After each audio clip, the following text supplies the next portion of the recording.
What's up everyone and welcome back to our League of Legends Top 5 Plays. My name is Parv and I'm here to guide you through some amazing plays submitted by your fellow players from around the world. So without further ado, let's start with our number 5 play from Leopard Nidalee. At the beginning we see Zac slingshot in from the side as she fights back, letting her minions finish off the tower, allowing her to go back in. Nidalee slowly chips away at Zac's health until he's low enough for her to go for the execute as she jumps away and gets ready to escape. When Shen starts to ult in, she flashes over the wall and moves quickly to line up an amazing fadeaway spear on Diana despite the shield for the double kill.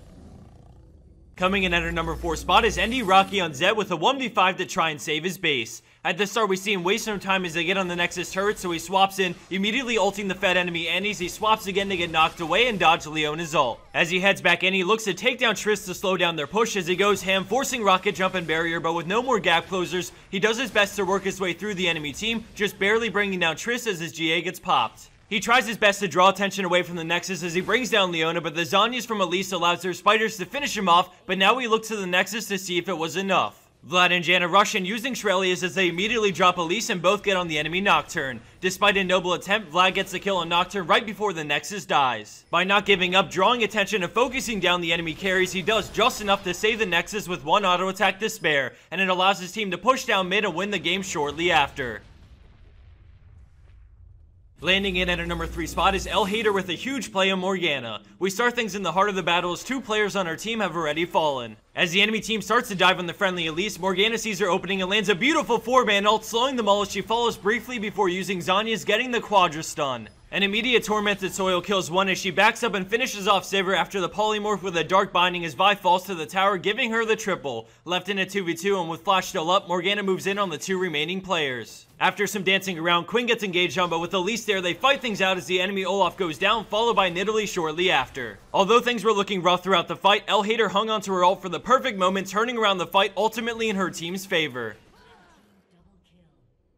Coming in at second place, we have True State with some sick moves on Katarina. At the beginning, Jarvan EQs into his ultimate, but the enemy team gets out quickly, followed by Monsoon to help them disengage. Katarina shumpos in, but gets knocked deep into enemy territory as she waits for Zhonya's to end. She goes after Tristana and grabs the kill as Train comes to finish her off, but she shumpos behind his spinning slash and keeps on running. She ults to finish him while dodging the barrel, and then when Gragas comes back in, she outplays once again with another beautiful shumpo behind his body slam, allowing her to escape as Caitlyn grabs the ace and they push to end the game.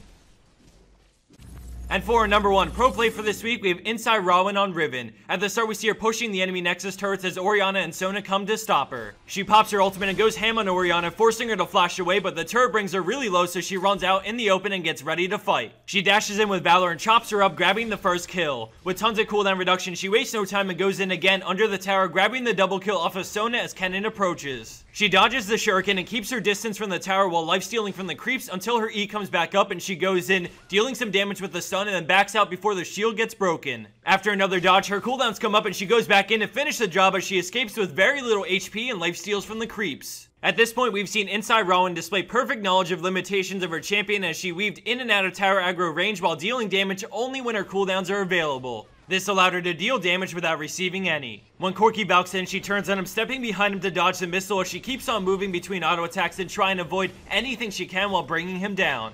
4 kills later, she continues to push, and now we see the enemy Aatrox come in, but by now her ultimate is back up thanks to all her cooldown reduction, allowing her to 2v1 with Janna and ace the enemy team. And for the bonus clip of the week, we have XIKI12 on Udyr leading the enemy team on a wild chase. As the clip plays, I want to thank everyone for the amazing comments on our last few videos, especially the teamwork one. It means so much to see weeks of continuous hard work pay off, and for that we're extremely thankful. That's all I have for you guys. Enjoy the rest of this awesome clip, take care, and I'll see you back here soon.